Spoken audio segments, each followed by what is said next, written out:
Bom dia, vamos às senhas diárias para hoje, 10 de fevereiro, uma sexta-feira.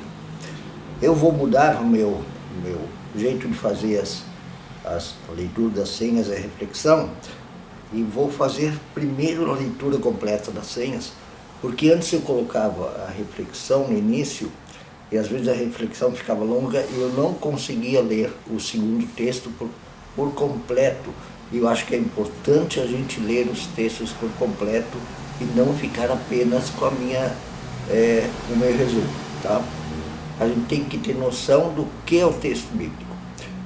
É o mais importante, mesmo que a gente depois interprete ele e faça questionamentos. Mas eu vou continuar dando o título, exatamente porque vai ter um questionamento nestas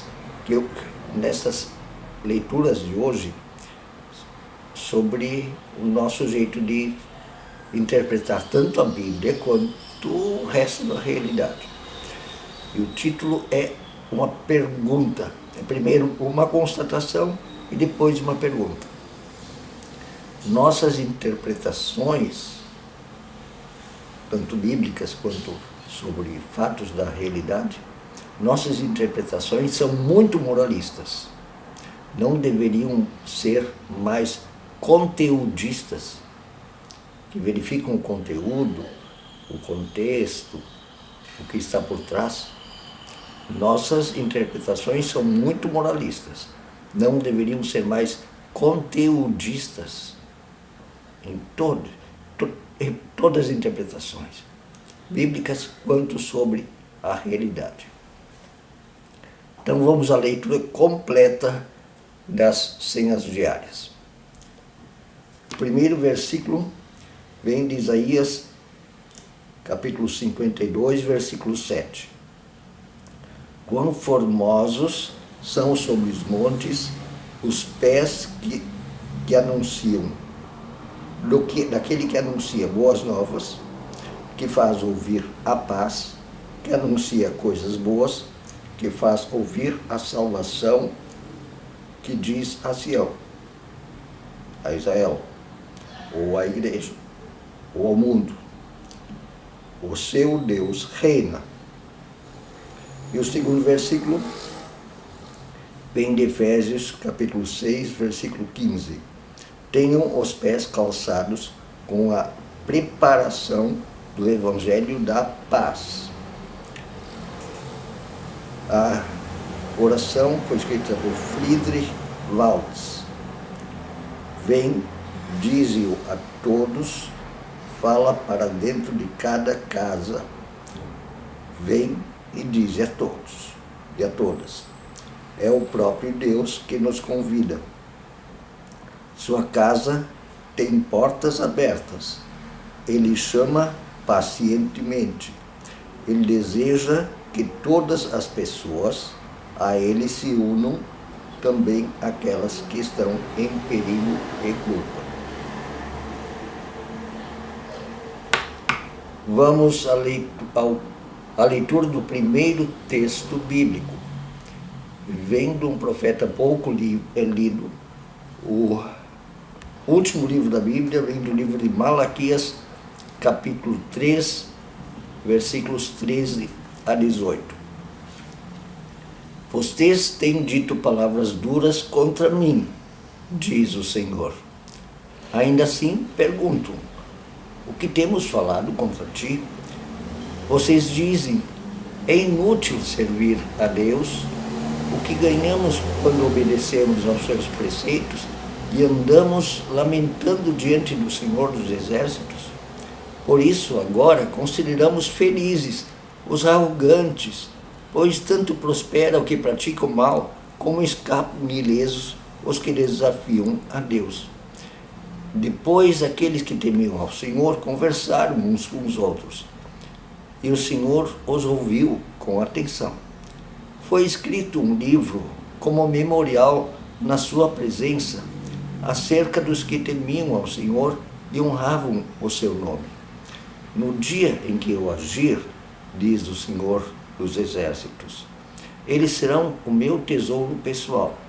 eu terei compaixão deles, como um pai tem compaixão do filho que lhe obedece. Então vocês verão novamente a diferença entre o justo e o injusto, entre os que servem a Deus e os que não o servem. O segundo texto bíblico vem da continuação, leitura contínua, do livro do Gênesis, que já está no capítulo 22, versículos 1 a 19. E diz assim: Passado algum tempo, Deus pôs Abraão à prova, dizendo-lhe: Abraão. E ele respondeu: Eis-me aqui.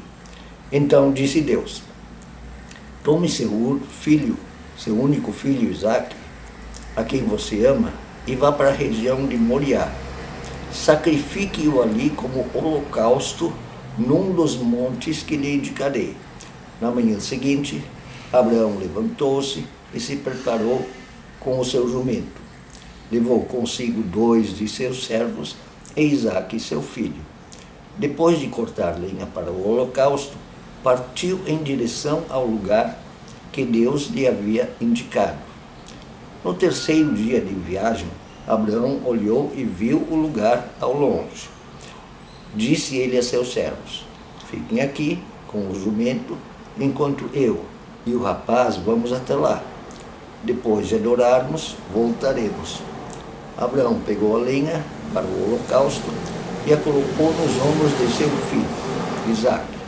E ele mesmo levou as brasas para o fogo e a faca. E caminhando os dois juntos, Isaque disse a seu pai Abraão: Meu pai. Sim, meu filho, respondeu Abraão. Isaque perguntou: As brasas e a lenha estão aqui, mas onde está o cordeiro para o holocausto, para o sacrifício? Respondeu Abraão: Deus mesmo há de prover o cordeiro para o holocausto, meu filho. E os dois continuaram a caminhar juntos. Quando chegaram ao lugar que Deus lhe havia indicado, Abraão construiu um altar, uma mesa de pedra, e sobre ele arrumou a lenha. Amarrou seu filho Isaque e o colocou sobre o altar, em cima da lenha. Então estendeu a mão e pegou a faca para sacrificar seu filho. Mas o anjo do Senhor o chamou do céu: Abraão, Abraão. Eis-me aqui, respondeu Abraão. Não toque no rapaz, disse o anjo. Não lhe faça nada. Agora sei que você teme a Deus, porque não me negou seu filho, o seu único filho. Abraão ergueu os olhos e viu um carneiro preso pelos chifres num arbusto. Foi lá, pegou-o e sacrificou-o como holocausto em lugar de seu filho. Abraão deu àquele lugar o nome de O Senhor Proverá. Por isso até hoje se diz: No monte do Senhor se proverá. Pela segunda vez o anjo do Senhor chamou do céu a Abraão e disse: Juro por mim mesmo, declara o Senhor, que por ter feito o que fez, não me negando seu filho, o seu único filho, esteja certo de que o abençoarei e farei seus descendentes tão numerosos como as estrelas do céu e como a areia das praias do mar. Sua descendência conquistará as cidades dos que lhe forem inimigos, e por meio dela todos os povos da terra serão abençoados, porque você me obedeceu. Então voltou Abraão a seus servos, e juntos partiram para Berseba, onde passou a viver. Esse segundo texto, bem longe, ele é um texto típico de uma saga que tenta explicar que essa nação que nasce a partir desse Abraão, chamado Abraão chamado patriarca da nação Israel. Ele é um texto que explica, tenta justificar, argumentar que Israel tem como ponto de partida uma missão de obedecer a esse Deus Javé. Vejamos assim, Deus Javé não era a única divindade conhecida. Não, cada povo tinha a sua divindade. Mais ou menos isso, né? Cada nação, cada etnia tinha a sua divindade. Porque, na verdade, quando falamos daquela época, havia só em Roma, uma nação que era império, havia na Macedônia também, um império grego, macedônio, na verdade, Alexandre o Grande, lembra? E tinha no sul o Egito, tinha a Assíria e tinha a Babilônia lá na Mesopotâmia. A Assíria ficava logo acima de Israel. Essas eram grandes, mas ali naquele lugar, Palestina, aquela região, haviam pequenos povos assim, né? Filisteus, cananeus, jebuseus, em Israel. Israel então se dava essa força, essa fé da divindade. A gente tem que ver o período histórico. Esse texto também está falando que não é mais para se sacrificar crianças. Havia primitivamente sacrifícios de crianças, tá? Mas em todo caso, ele está dizendo assim, tem que obedecer até o final. Mas o primeiro texto, aquele de Malaquias, disse, peraí, Javé, nós somos tão obedientes, e os que não são tão obedientes assim, se dão muito bem. Nós estamos enjoados. Os que não são obedientes têm uma vida, muitas vezes, muito mais abençoada ou muito mais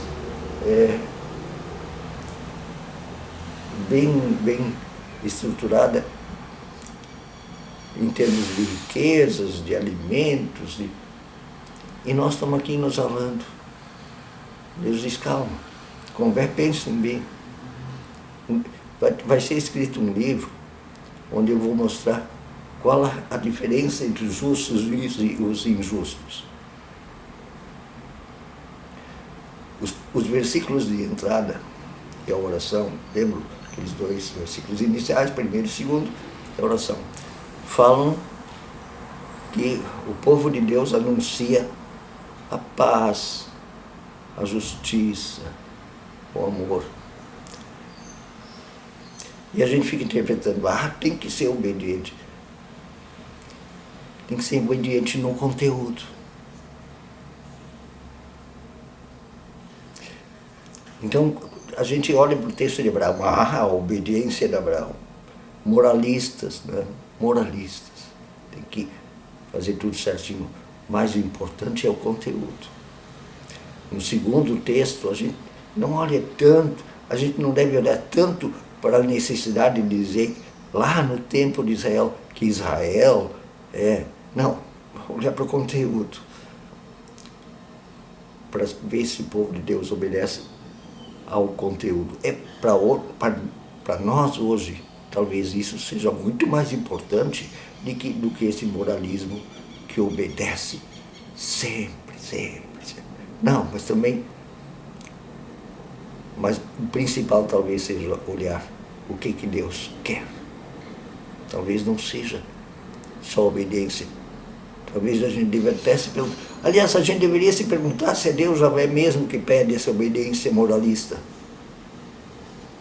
Eu vou tentar fazer todo dia, até chegarmos a uma live, de podermos fazer uma leitura com vocês junto. Eu vou tentar fazer num horário fixo, talvez 7 da manhã. E fazermos um dia, quem sabe, uma live, para conversar direto, fazer interpretação direto. Eu vou tentar fazer as senhas diárias todo dia às 7 da manhã. Um bom dia.